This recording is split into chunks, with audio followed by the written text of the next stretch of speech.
Lideramos el camino de la opinión pública y buscamos que la cultura del debate alcance consensos y soluciones a los problemas de nuestro país.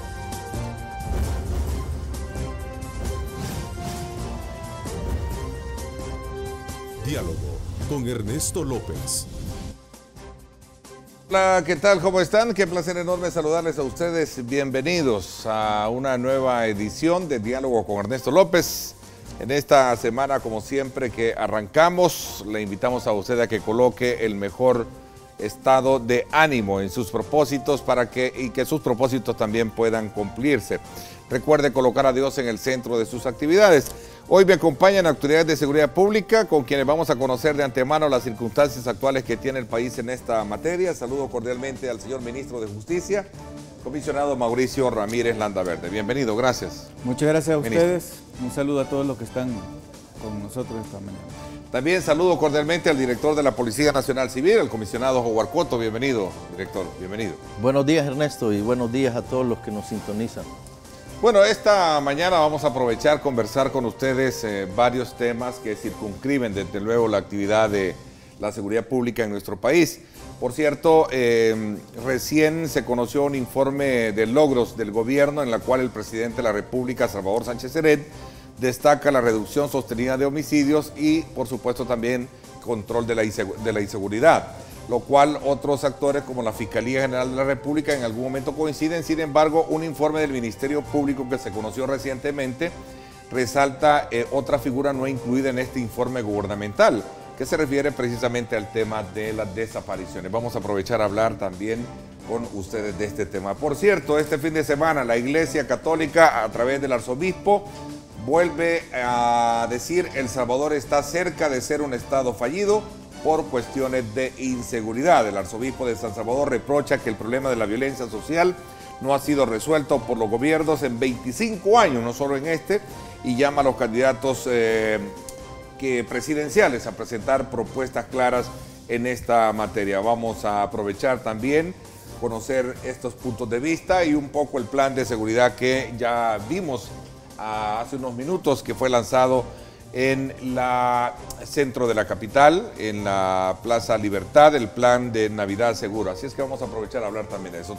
Todos estos elementos usted tiene la oportunidad de participar. Recuerde @diálogo21, @Neto López Radio, son las dos cuentas en Twitter disponibles para que usted y yo pues interactuemos sobre estos temas. Así es que desde ya nuevamente bienvenido. Quizás voy a comenzar por lo primero, y es precisamente este plan, ministro, que hace unos minutos pues ya conocíamos que ha sido lanzado con el propósito de proporcionar seguridad en esta Navidad.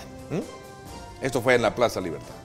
En la Plaza Libertad. Bueno, cada fin de año la Policía Nacional Civil y el sistema de seguridad de nuestro país en general se prepara para brindar un servicio a la ciudadanía en ocasión pues de la festividad de Navidad y fin de año, principalmente para proteger a los salvadoreños de los factores de riesgo que se producen en esta época. En primer lugar, una tendencia cada año a que se incrementen los delitos contra el patrimonio principalmente, al tener mayor disposición de efectivo los salvadoreños, más transacciones bancarias, compras de ocasión, y que eso pues busque siempre cada año que se tienda al incremento de los delitos contra el patrimonio. Entonces, la Policía Nacional Civil, con apoyo de la Fuerza Armada, siempre desarrollan un plan de seguridad especial, el cual la institución policial pues lo ha iniciado a partir de este día, ya después del anuncio ayer del sector comercio de nuestro país, que en las principales ciudades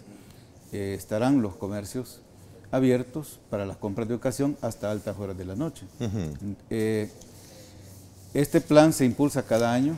La Policía Nacional Civil, con el apoyo de la Fuerza Armada, lo han venido desarrollando con mucho éxito. Hemos tenido, bueno, en general en los últimos años una tendencia positiva a la reducción de la victimización, sobre todo los delitos contra el patrimonio. Aparte del homicidio, que será quizás el producto más importante, más tangible, más sobresaliente, no solamente del presente año, sino también de todo el periodo, un producto muy importante, la reducción de la violencia homicida.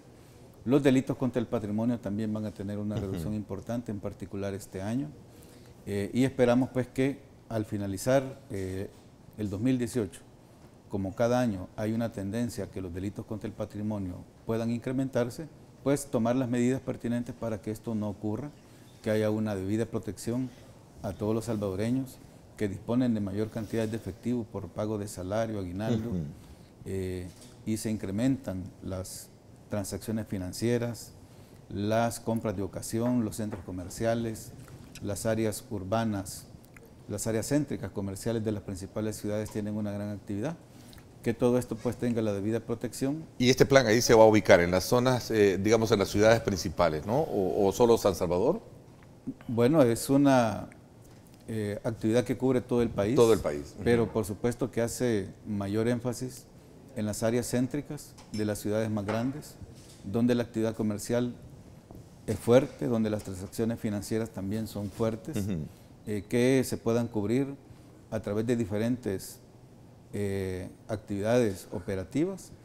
Todas y cada una de estas actividades, por supuesto, considerando que hay otros factores de riesgo también durante el periodo de Navidad y fin de año, como son una tendencia también a la accidentabilidad, pues que también lamentablemente está el incremento del consumo de bebidas alcohólicas y el abuso que se puede hacer de ellas, y que esto también tienda a que la accidentabilidad se incremente en este periodo, sobre todo en las fechas como el 25 de diciembre, el 1 de enero, que pues ya es una tradición de los salvadoreños de visitar diferentes lugares, sobre todo playas y otros lugares en los cuales pues las carreteras del país son lugares importantes a poder desarrollar las actividades de prevención. A ver, director, ¿cuántos elementos están involucrados en esta actividad? Y sobre todo también, si no por cuidar una zona se estaría de alguna manera descuidando otras. Ahí tenemos parte de lo que fue hace unos minutos, el lanzamiento de este importante plan, que sin duda alguna pues esperamos que tenga los resultados esperados. Y sí, más aún cuando se trata de darle la seguridad a la población y, por qué no decirlo también, evitar robos y cualquier tipo de asesinatos que tenemos hoy en día. Bueno, mira Ernesto, este plan para nosotros es bastante importante. Yo creo que es uno de los más importantes que desarrollamos durante el año. Por lo general, este plan hace ya varios años estaba siendo lanzado a partir del 15 de diciembre. Pero algunos años atrás hemos tomado la decisión de lanzarlo desde el 1 de diciembre. ¿Por qué razón? Porque les damos el concepto de proteger el salario y el aguinaldo de los empleados, de todos los salvadoreños que llegan a San Salvador a hacer compras a diversos lugares. La cantidad invertida por parte de la PNC en este plan es de más de 500 elementos y tenemos el apoyo también de la Fuerza Armada, ¿verdad? En este plan.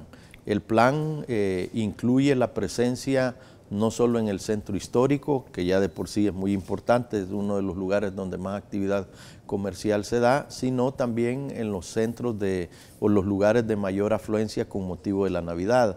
Hablamos, por ejemplo, de las proximidades de Metrocentro, también sobre el Paseo General Escalón, toda la zona bancaria y algunos otros puntos en la zona de la colonia San Luis, etcétera, puntos que se ubican como importantes para esos efectos. Incluso el plan contempla tener presencia policial cercana o en las inmediaciones de los cajeros automáticos más importantes.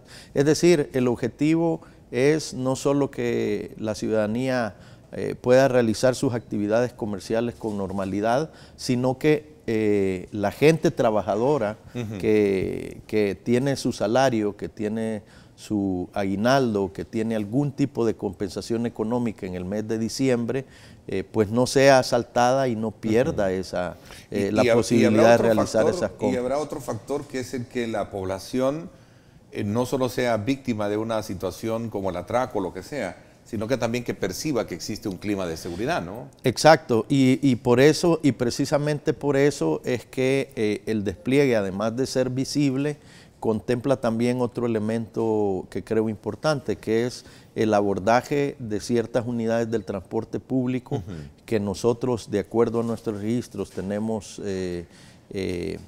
señaladas como de potencial riesgo, y también en las paradas de autobuses más importantes de San Salvador. Te quiero decir, Ernesto, que este plan no es un plan únicamente de San Salvador, ¿verdad? El plan Navidad Segura nosotros lo ejecutamos en todos lados. Claro, la fuerza mayor está en las ciudades más importantes, pero también en Santa Ana, San Miguel. Cada una de las delegaciones tiene un plan específico que se deriva del plan principal para cumplir el mismo cometido. O sea, el concepto es el mismo, que la gente pueda realizar sus compras y actividades comerciales navideñas sin inconvenientes. Te quiero decir, Ernesto, que desde que implementamos bajo esta modalidad de atender también bancos, principales comercios, cajeros automáticos, rutas de buses, paradas, hemos tenido en los últimos años muy buenos resultados y mucha aceptación de parte de la ciudadanía. A ver, voy a concatenar dos enfoques esta mañana que nos permita comprender mejor cuáles son los énfasis que tiene el tema de la seguridad. La semana pasada el gobierno de la República dio a conocer un balance de gestión, ¿no? Y hablaba de que uno de los principales aspectos que obviamente se ha logrado darle la atención es el tema de la inseguridad. A diferencia de ese enfoque, el día de ayer nuevamente el arzobispo de San Salvador, José Luis Escobar, advierte que El Salvador podría estar en una situación de estado fallido debido a que no se ha resuelto el problema de la violencia social que afecta a muchos salvadoreños. Este titular, desde luego, a cualquiera puede colocarlo en una postre bien, digamos, impresionante, sobre todo cuando se trata de ver que viene de la Iglesia Católica y utilizar el término Estado fallido. A ver, si me pide la palabra el director. Sí. Si pudiera yo responder a esto, creo que pues habría que ver cuáles son las fuentes de información para eso, ¿verdad?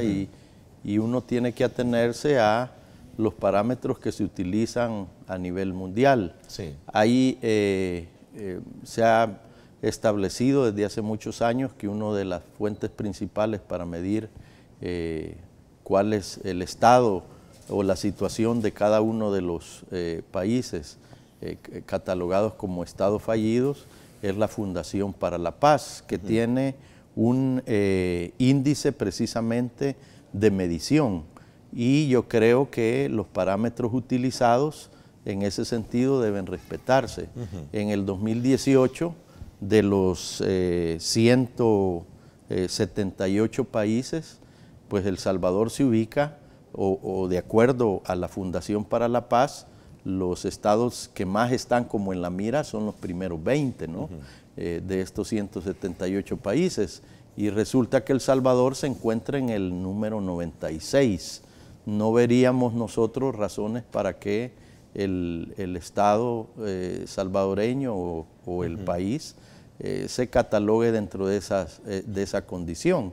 Habría que ver obviamente qué parámetros se utilizan, porque la categoría de estado fallido hay que definirla con claridad, hay que establecerla muy bien, y hay que pues utilizar parámetros donde se... ¿No es una simple impresión la que de alguna manera puede llevar a hacer una valoración de este criterio, de este tema? No podríamos hablar a nombre del arzobispo, ni mucho menos, pero hay que dar los datos como son, y los datos son esos, ¿no? El Salvador se encuentra en el número 96, incluso muy por encima de otros países del continente americano.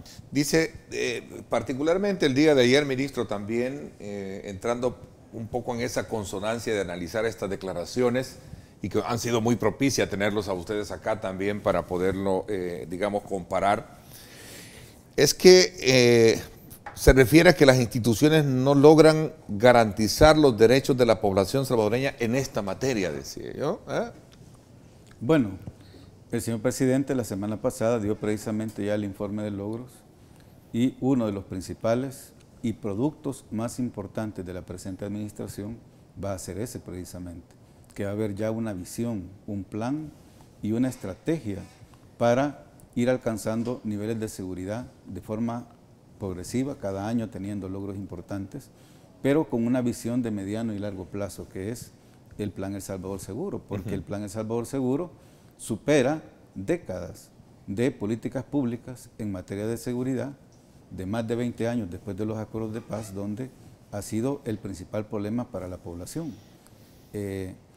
Y lo podemos ver en los siguientes indicadores, los más importantes. En primer lugar, la reducción de la violencia homicida, después de que en el 2016, en enero de ese año, iniciara pues esta nueva estrategia. El 2015, que fue el año base para el plan, finalizamos con 6.657 homicidios y una tasa de 103 homicidios por cada 100.000 habitantes. Este año 2018, que será el tercer año de implementación del plan, todos esos indicadores se van a ver reducidos a la mitad. La tasa de 103 va a pasar a aproximadamente 50 y los homicidios que estaban en más de 6.000 ese año van a finalizar este año, esperamos, con 3.000, un poco más. Es decir, no solamente la cantidad de homicidios absoluta, sino también la tasa, el promedio diario, que ese año, 2015, finalizó con un promedio diario de 18, este año va a terminar con un promedio diario de 9, es decir, prácticamente todos los indicadores se verán reducidos al tercer año de implementación de esta nueva estrategia a la mitad.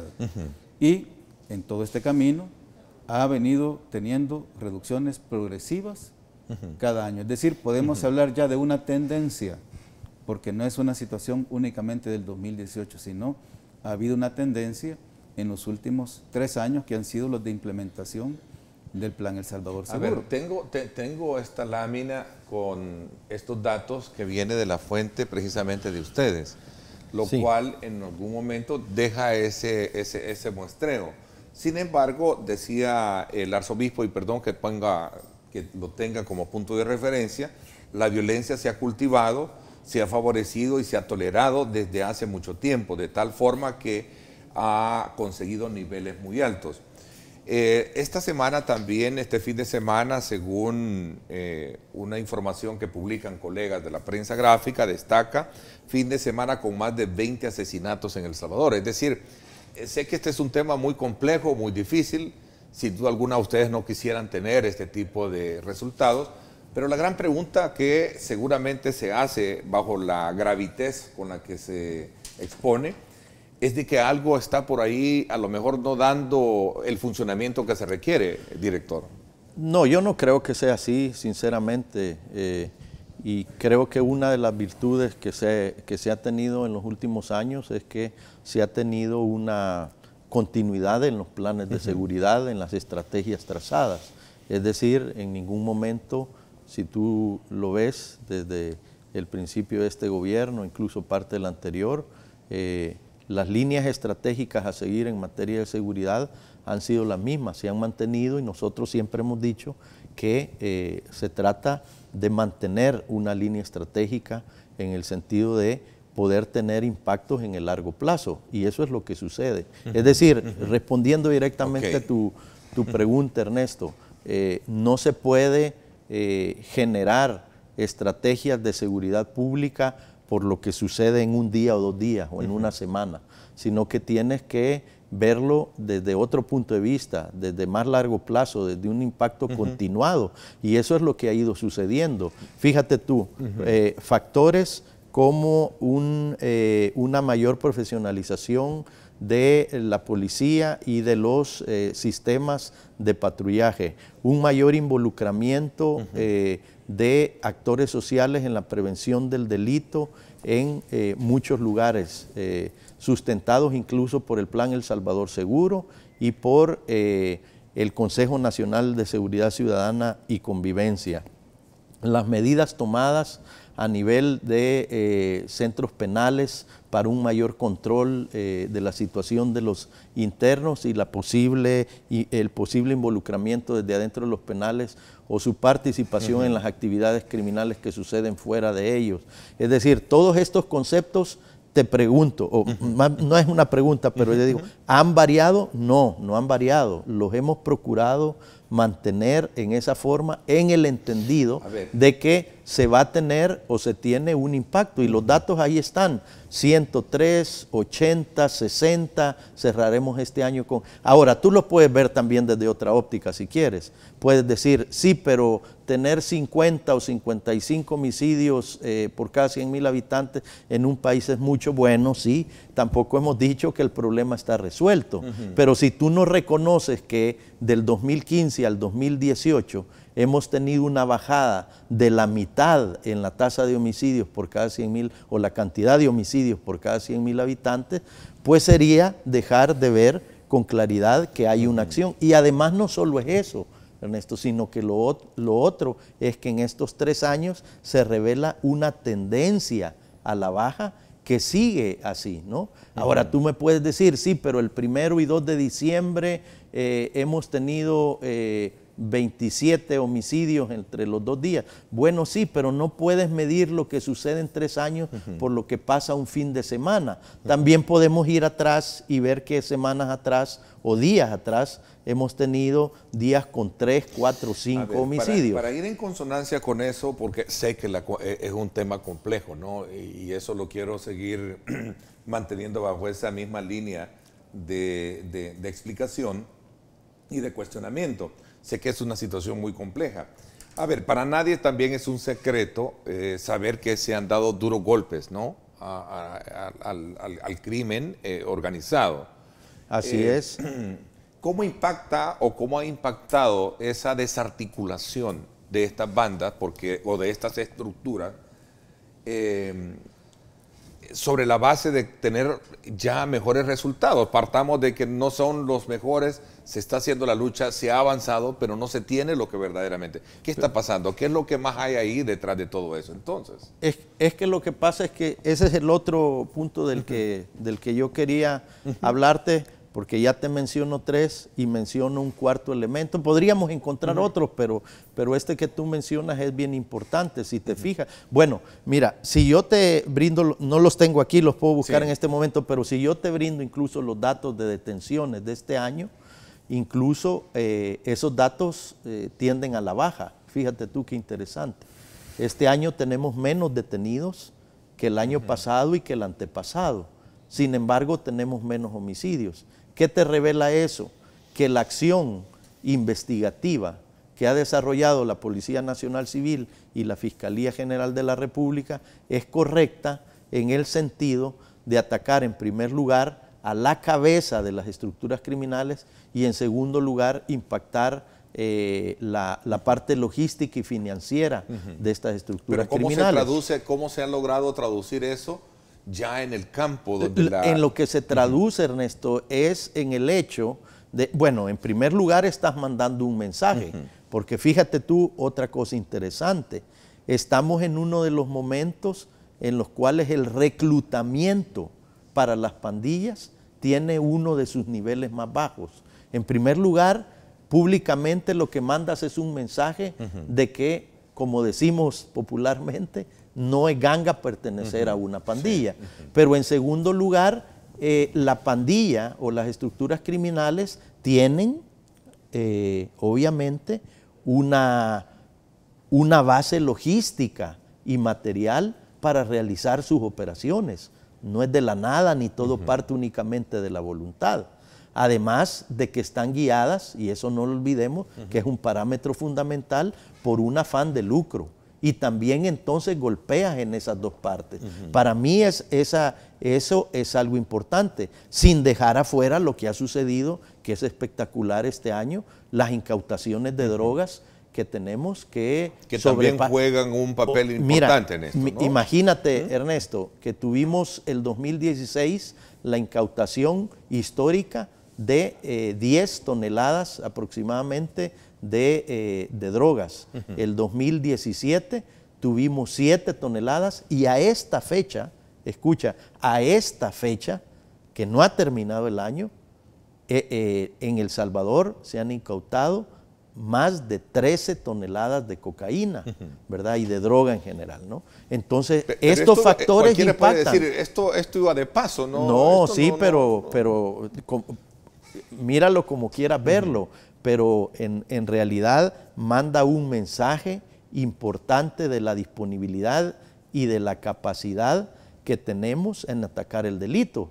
¿Qué pasaría si nosotros no tuviéramos esos niveles de efectividad en todos estos rubros? Ahora, lo que es cierto, y tú lo dices con claridad, es un fenómeno complejo, que el fenómeno de la violencia y la delincuencia no es algo que se pueda atender únicamente por un factor mágico que hay que resolver, ¿verdad? Pero todos estos 4 o 5 elementos que mencionamos, yo creo que tienen y han tenido durante este año, sobre todo, un impacto importante. ¿Qué tanto ha permeado el tema delincuencial la estructura policial, que es otro de los factores que en algún momento algunos conocedores en la materia plantean? Porque el nivel de confianza que la población puede tener en la institución, ministro, y que bueno, esta conversación que tenemos de lunes para colocarlo en el marco del balance que ha dado el gobierno,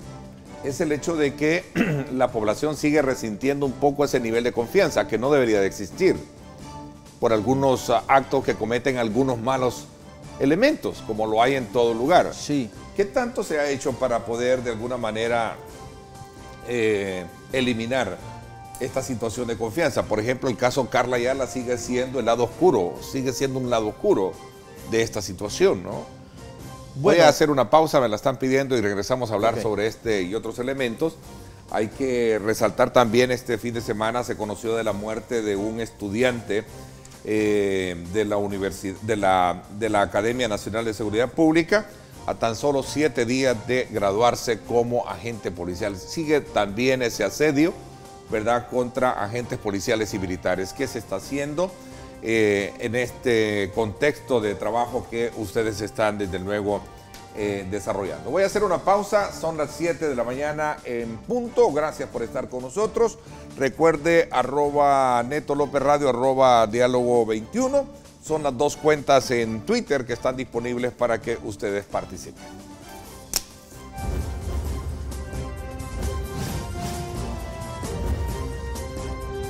Diálogo con Ernesto López.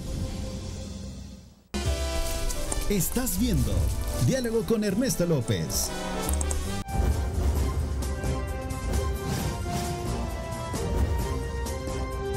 Diálogo con Ernesto López. Desde el principio construimos un mundo de valores para ti. Con ayuda mutua y honestidad, hemos logrado juntos nuestras metas. Somos Coop 1 de RL. Juntos somos uno. Presenta. Porque somos transparencia en el manejo de tus recursos, te ofrecemos créditos personales, créditos de consumo, créditos para vivienda, créditos de comercio. Coop 1, ayudándote a cumplir tus sueños. Continuamos nuestra conversación con el ministro de Justicia, Mauricio Ramírez Landaverde, y también el comisionado Howard Cotto, director general de la Policía Nacional Civil. A propósito, este día lo felicitamos, está cumpliendo año, ¿va, director? Desde ya muchas felicidades. Que siga cumpliendo muchos años más. ¿Sí? Es la costumbre, es la tradición. No sé qué tan bueno es eso, porque entonces uno se hace más viejito. Sí, pero gracias, Ernesto. No, felicidades, que Dios le bendiga mucho. Vamos a ver. Nos habíamos quedado un poco destacando el tema de la confianza, la percepción de la población frente a este tema y, sobre todo, al esfuerzo de depuración que tiene y debería de tener toda institución. ¿Qué tanto ha permeado el tema de delincuencia, que también es otro punto de honor que se destaca a la hora de hacer una evaluación como esta? El lado oscuro que en algún momento representó el caso Karla Ayala también es otro elemento que se suma a esto. Solo para poner un ejemplo de lo que verdaderamente también requiere a la hora de atender este enfoque de depuración y de contaminación que puede tener la institución policial, director.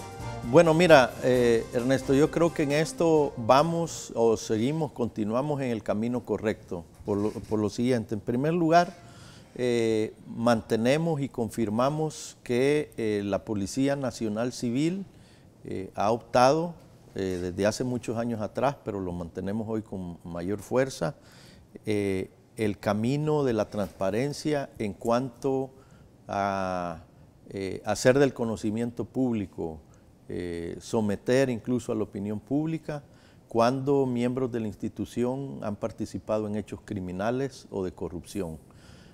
¿Por qué te digo esto? Porque no debemos hacer caso omiso, dejar de lado que hemos visto muchos casos de instituciones policiales de otros países que cuando tienen problemas de corrupción o de vinculación al delito optan por meter eso bajo la alfombra. Bajo la alfombra o bajo la mesa, ¿verdad? La Policía Nacional Civil, en primer lugar, no ha hecho eso. Es más, no hemos requerido nunca de que un medio de comunicación o un ciudadano nos pregunte o nos cuestione sobre el involucramiento de un miembro de la policía en un hecho de ese tipo. Somos nosotros, la policía, los que lo hemos puesto ante los ojos de la opinión pública, sin que nunca se nos reclame de previo eso, en primer lugar. En segundo lugar, hemos, y eso está perfectamente medido, fortalecido todas las acciones que llevan a engrosar y a generar mayores capacidades en las unidades de control interno. La unidad de asuntos internos, la unidad disciplinaria, la unidad de control, la Inspectoría General de Seguridad Pública e incluso te quiero decir, Ernesto, que somos o vamos a ser una de las primeras instituciones a nivel latinoamericano que implementa una medida o una instancia como el Centro de Verificación de Control y Confianza, que incluso ya estamos en discusiones con los diputados en la Asamblea sobre las reformas legales que tienen que hacerse para que este centro funcione al interior de la Policía Nacional Civil y que facilite el control y una acción cotidiana, ¿verdad?, permanente y periódica de verificación de la situación de cada uno de los miembros de la Policía Nacional Civil. Es decir, en buenas cuentas, mandar un mensaje hacia el interior de la institución que cada policía no puede cambiar de puesto de trabajo, no puede ascender, no puede aspirar a capacitaciones especializadas, no puede aspirar a pertenecer a unidades especializadas incluso, si no pasa por ese filtro de control y confianza. ¿Sería un organismo o una unidad paralela a la inspectoría o son roles diferentes? No, es totalmente diferente. Es un mecanismo, es una instancia que por medios técnicos y de investigación está periódicamente verificando la situación de cada integrante de la Policía Nacional Civil. Y aquí te aclaro cuál es la diferencia. Bueno, hay varias, pero la principal.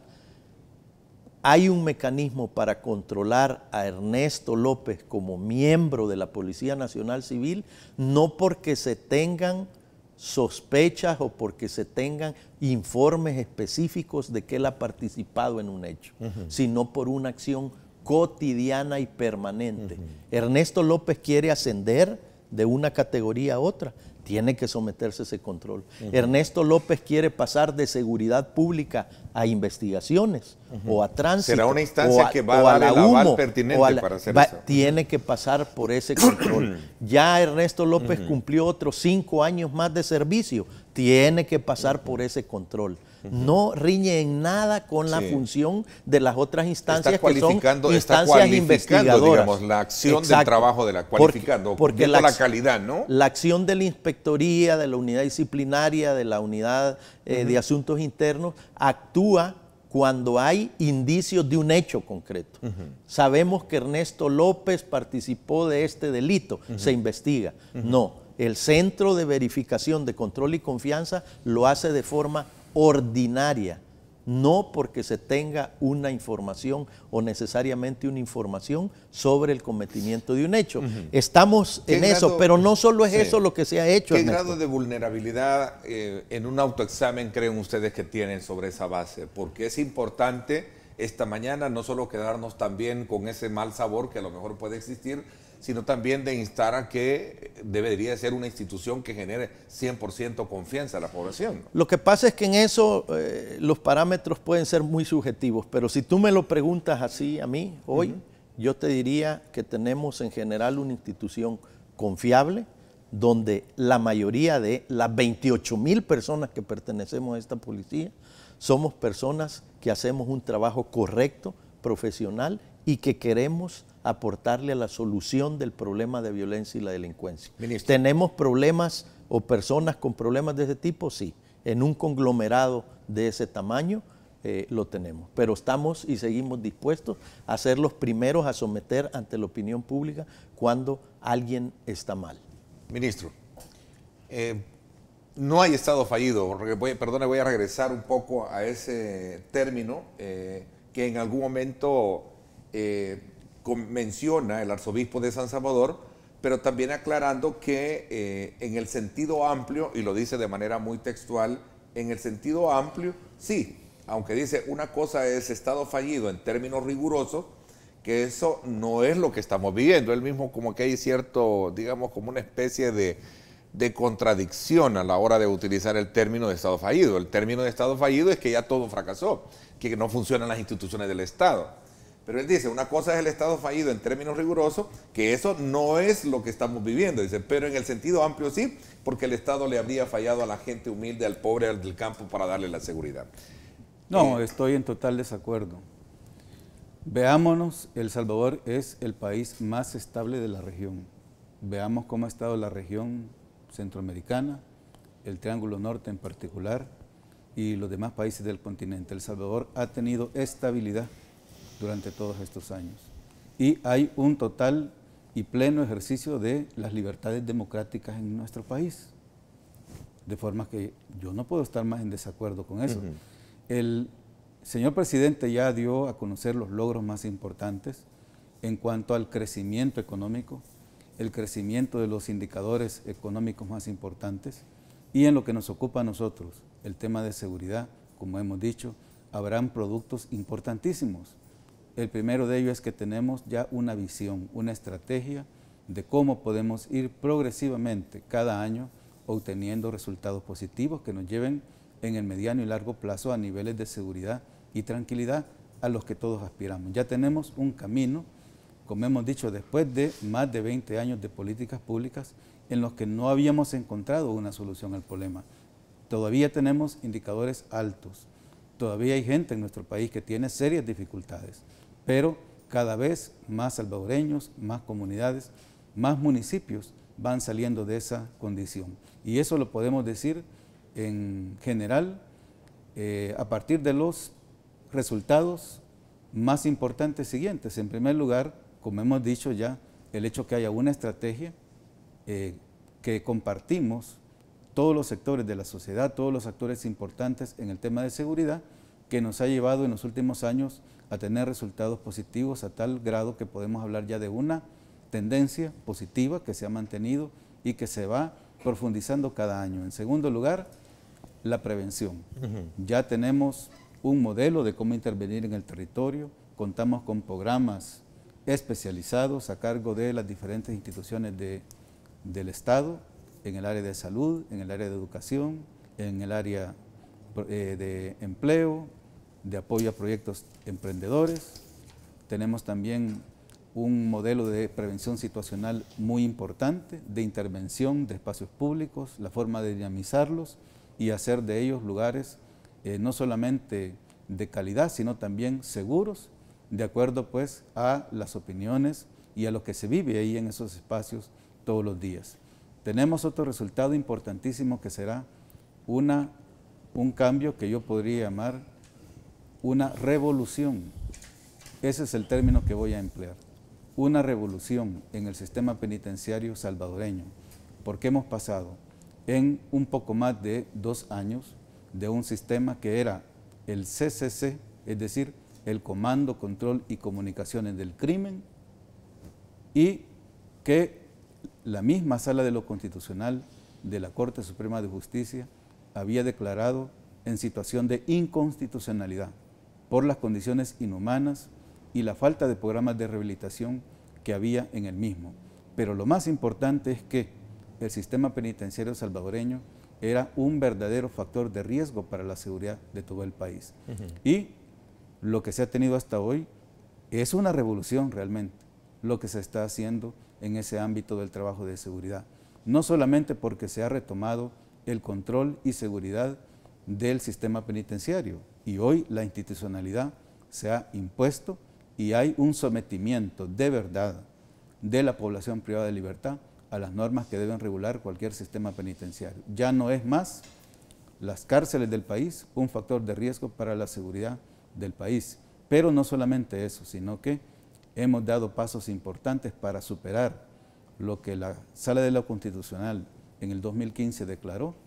Vamos a reducir sustancialmente, lo vamos a llevar a menos de la mitad con que lo encontramos, el hacinamiento, que cuando esto inició era de casi el 400%, y este año va a finalizar con, esperamos, un 150%, para que finalicemos este periodo en junio del próximo año con aproximadamente un 130% de sobrepoblación, muy por debajo ya del promedio en nuestro continente, el cual pues superamos con creces al inicio. Y problemas como la tuberculosis, la desnutrición, superados, y con un sistema de salud pública en el sistema de calidad y con sectores especializados y un centro completo que es la ex Penitenciaría Occidental de Santa Ana, dedicado a una atención especializada de los privados de libertad que tienen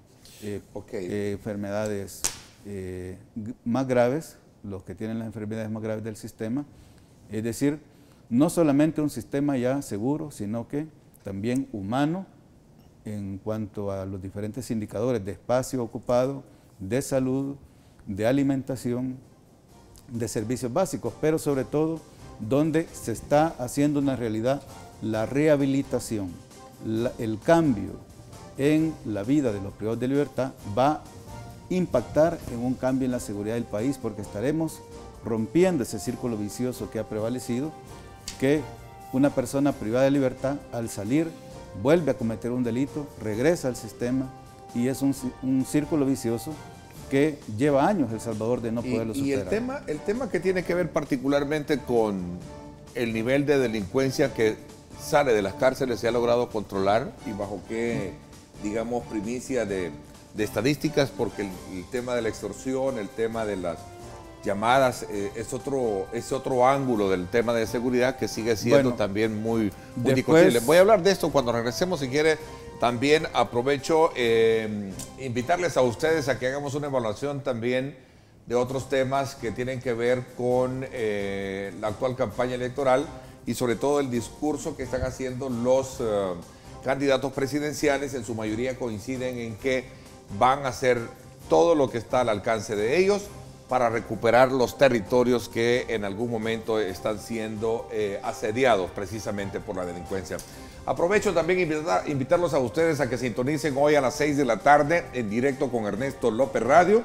Astrid Ábalos y este servidor vamos a conversar precisamente con Romeo Auerbach, experto en temas en estadísticas electorales, y también Maximiliano Mojica. Vamos a hablar sobre la actual temperatura electoral que vive el país. No se lo pierda hoy a las 6 de la tarde en directo con Ernesto López Radio. Desde el principio construimos un mundo de valores para ti. Con ayuda mutua y honestidad, hemos logrado juntos nuestras metas. Somos Coop 1 de RL. Juntos somos uno. Presentó.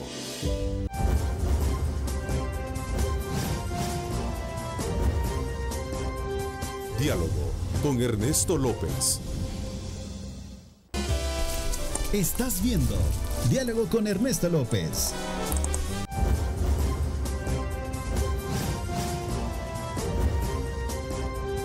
Diálogo con Ernesto López. Bueno, gracias nuevamente por estar con nosotros a esta hora. A ver, aquí me están pidiendo una colaboración. Pregúntele por qué, pedimos ayuda para que puedan colaborar en la investigación por el desaparecimiento de Marcos Ramírez de Nuevo Sitio. Este es en San Juan Opico. Ha desaparecido. Esto se suma a una lista de desaparecidos que, por cierto, la Fiscalía General de la República hace 2 semanas daba a conocer un informe estadístico donde reflejaba que son alrededor de, si no me equivoco, creo 3.000 desapariciones en lo que va de enero a este año. ¿Cómo concatenan ustedes ese esfuerzo y esa estadística? 3.221 salvadoreños han desaparecido solo este año, según la Fiscalía, ministro. Sí. Bueno, no es que hayan 3.300 personas desaparecidas.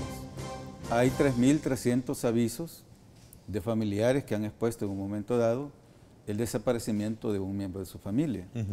Pero el tema de los desaparecidos, como el tema de las migraciones, es un tema multicausal. El tema de la migración, pues hay factores económicos, familiares, que por cierto están por encima de los factores atribuibles a la situación de violencia o inseguridad. El tema de las desapariciones es similar. Hay muchas causas que lo determinan y muchas de ellas son de índole familiar, económica, y también pues se presentan casos de violencia. De acuerdo a los estudios que se han llevado a cabo, aproximadamente el 10% de las personas que se reportan como desaparecidas han sido víctimas de un delito, incluso el homicidio, puesto que efectivamente hay personas que se reportan como desaparecidas cuyos cadáveres se encuentran pues posteriormente por parte de las autoridades. Pero la mayoría de los casos sigue siendo situaciones de otra naturaleza. Por ejemplo, los casos familiares son muy comunes. Es muy frecuente que los avisos por desaparecimiento de personas, mujeres jóvenes, algunas incluso menores de edad, se relacionen con situaciones familiares, con un historial de violencia dentro de sus hogares, o que deciden hacer vida en común con otra persona sin el consentimiento de sus padres. Pero hay que decir también que hemos encontrado situaciones de todo tipo.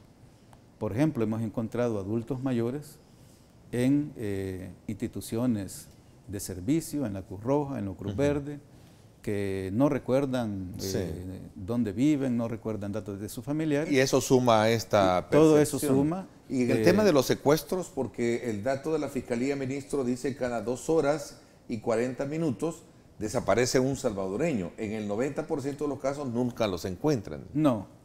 Según esta estadística. En el 90% de los casos posiblemente sean reportes que no existe un seguimiento, puesto que los familiares, cuando hay una, digamos, falta de comunicación temporal, preocupados, alarmados por la relevancia que el tema ha cobrado en nuestro país desde hace varios años, lo denuncian por diferentes medios, pero que lo más común es que una vez habiéndose establecido qué pasó, ya sea que hicieron contacto con la persona o que se establece pues, que fue un problema familiar o de otra naturaleza, las personas que en primer lugar dan aviso de la situación ya no dan aviso de su solución, ya no dan aviso de que el familiar lo encontraron. Lo encontraron y después quedan en la estadística ya registrado así el caso. De forma que cuando se habla de 3.300 personas desaparecidos, el dato no es correcto.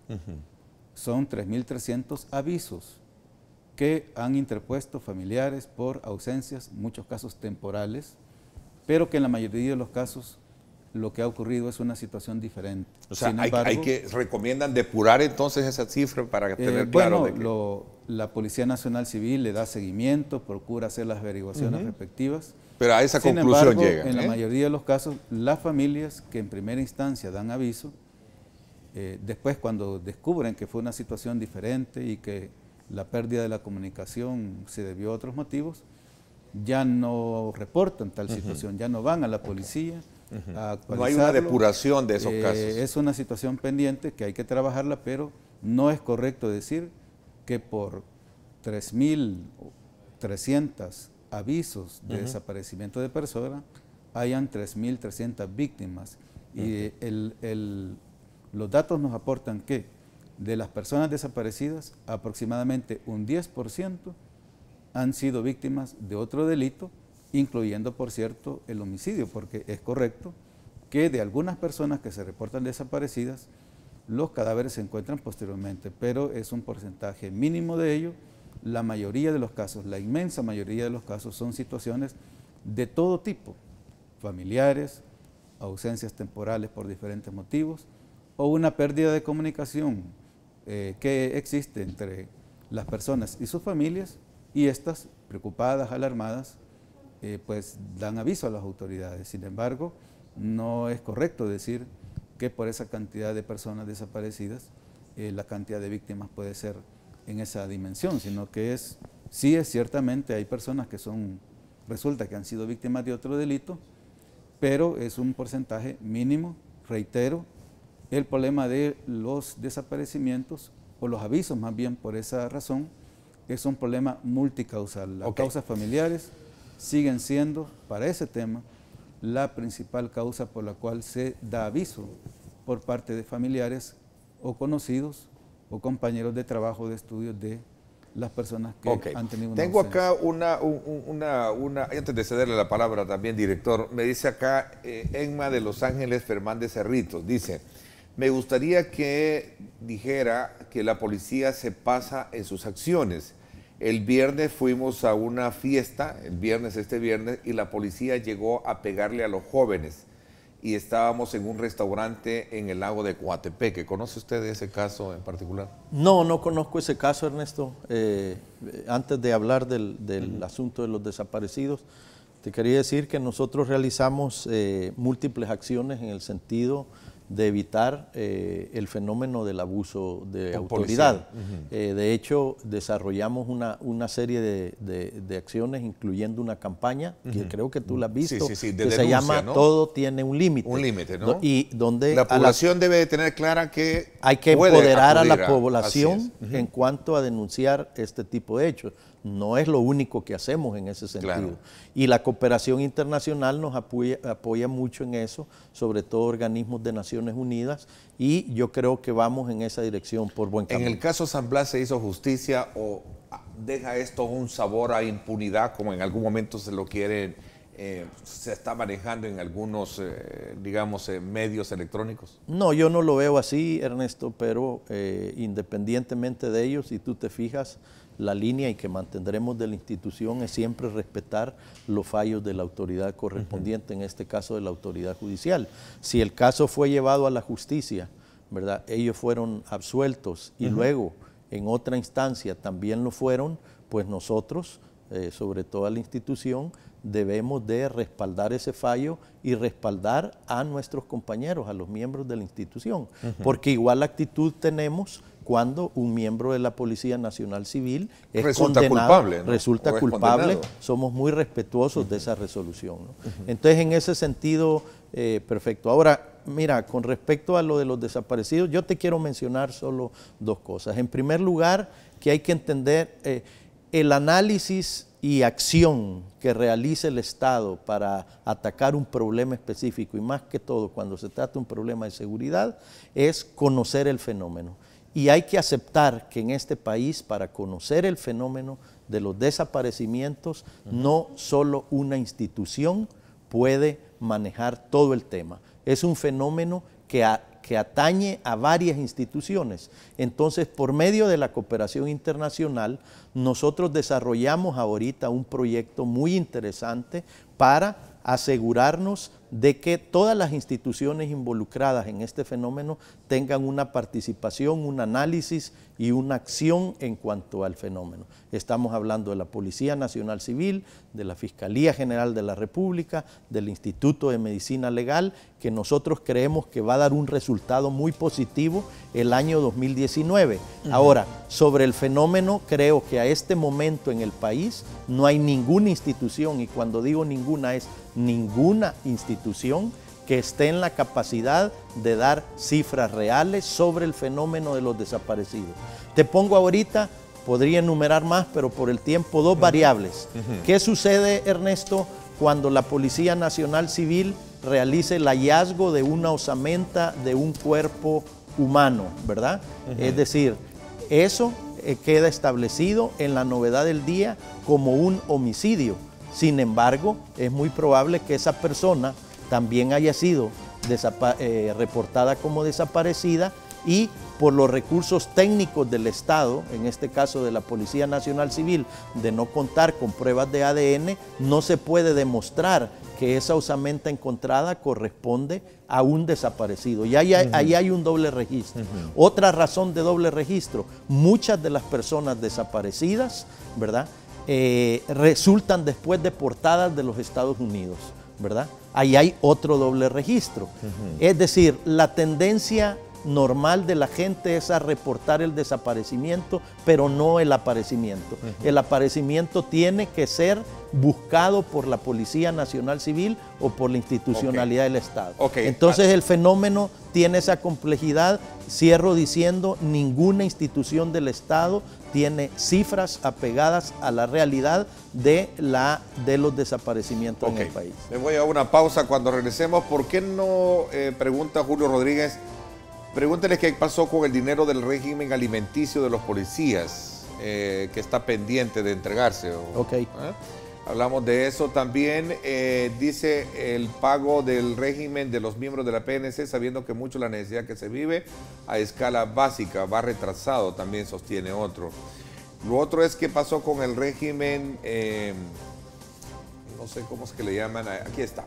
Se están cayendo una gran cantidad de mensajes que nos están haciendo llegar nuestros televidentes. Vamos a, desde luego, a darle lectura cuando regresemos. Hay más, quiero aprovechar también, Fiscalía sin pista, dice, después de haber emitido la Fiscalía del exsecretario de la Presidencia de la Administración Funes. Y otros temas que también están ahí. Seguridad reconoce falta de control en agentes policiales también. Vamos a aprovechar, conocer qué se está haciendo en esta materia. Vamos a la pausa, gracias por estar con nosotros. Son las 7:39. Regresamos.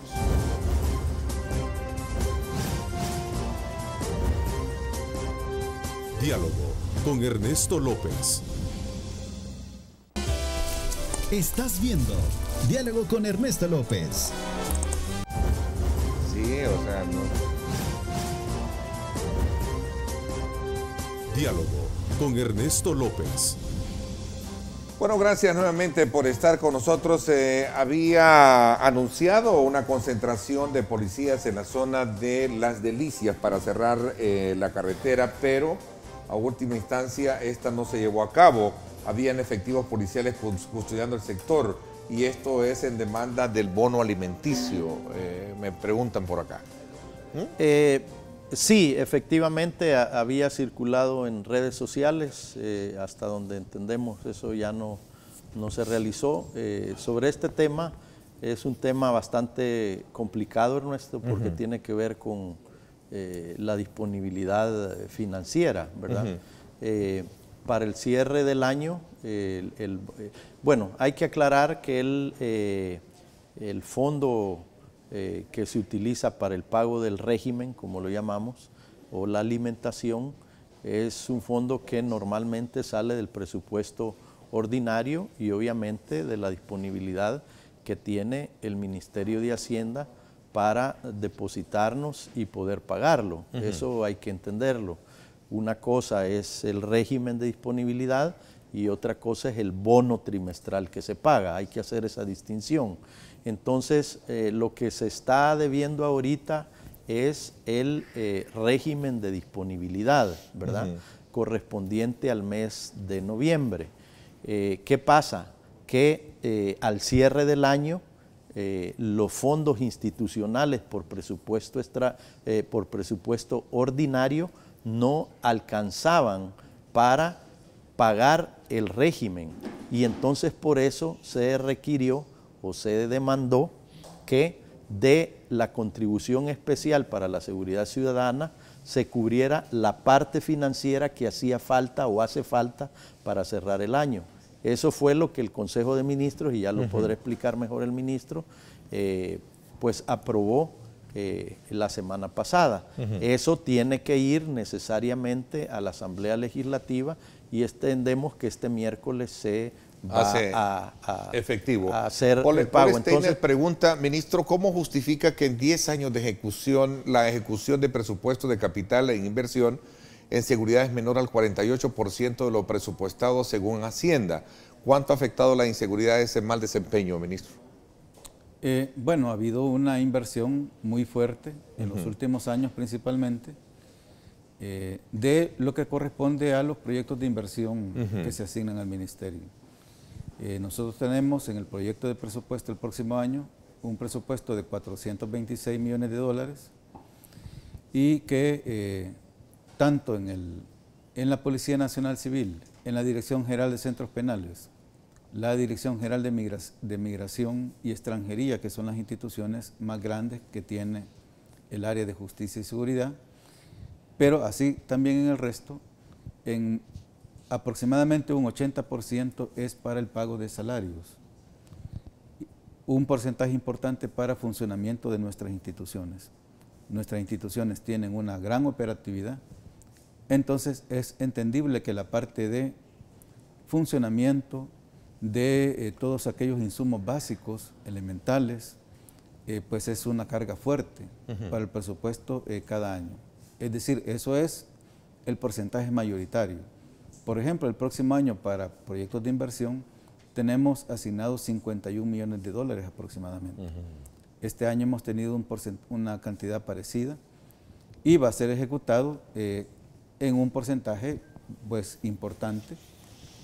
Van a quedar provisionados algunos montos por proyectos que no van a ser concluidos por diferentes motivos, pero en general los recursos para inversión del ministerio, ¿qué ha sido, digamos, lo principal?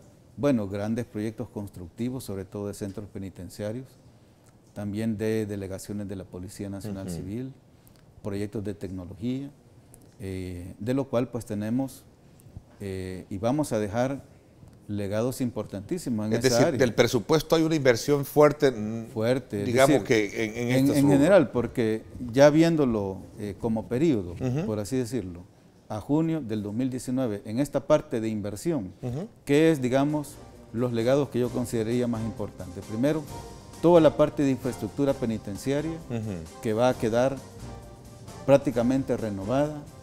Las autoridades en el futuro van a tener esa ventaja. Vamos a superar el tema de los centros penitenciarios sin ningún tipo de condiciones a centros penitenciarios modernos con condiciones para que se desarrolle la rehabilitación, con talleres, todo eso. Pero también infraestructura para la PNC, pero algo muy importante, la tecnología.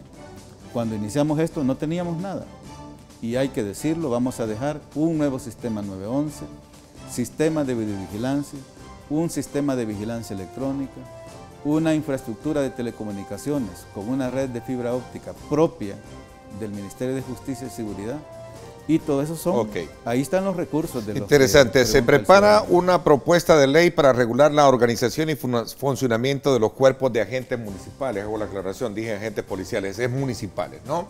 Voy a hacer una pausa y hablamos de esto cuando regresemos.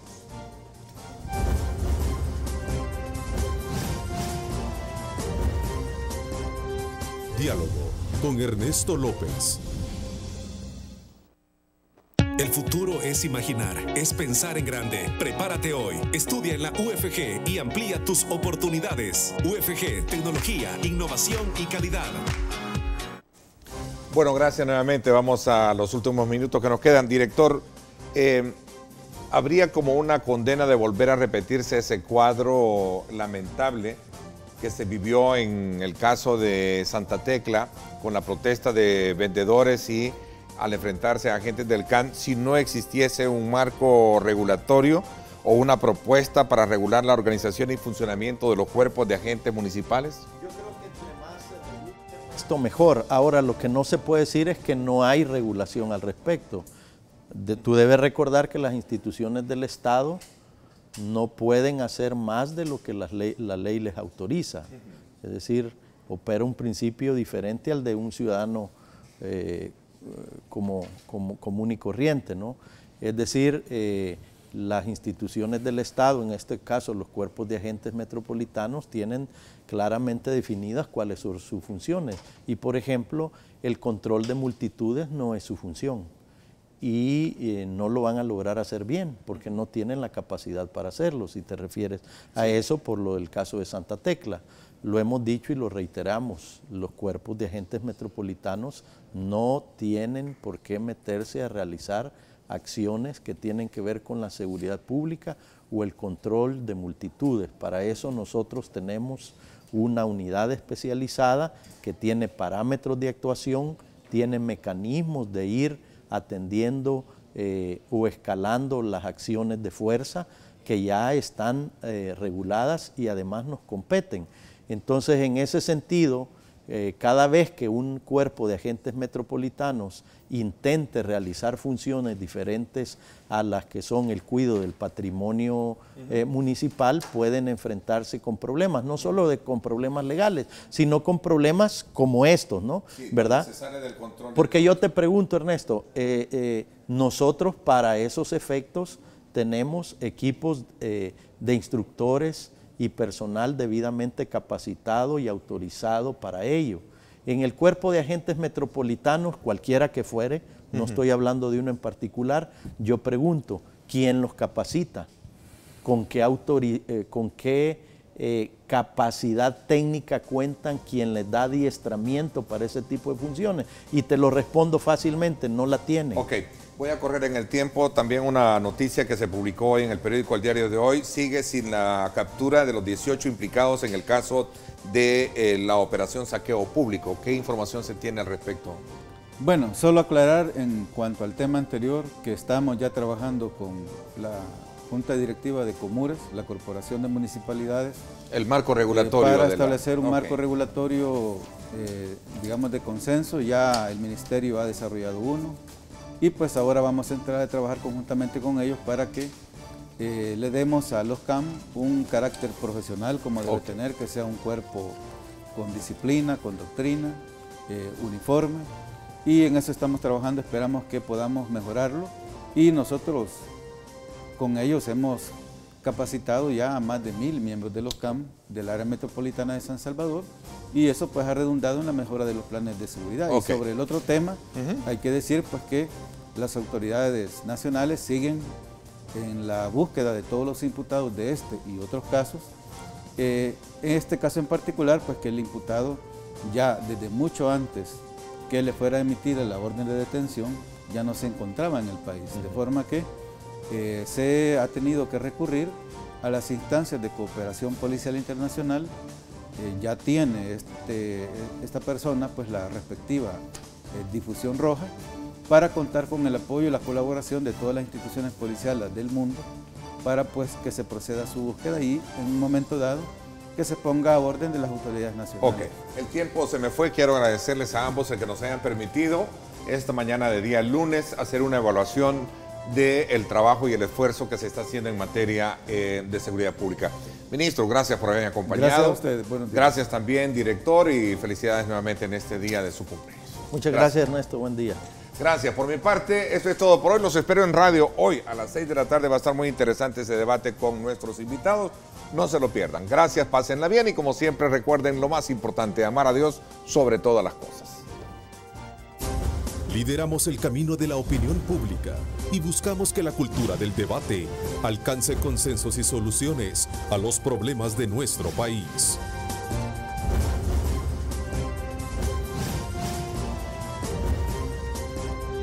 Diálogo con Ernesto López.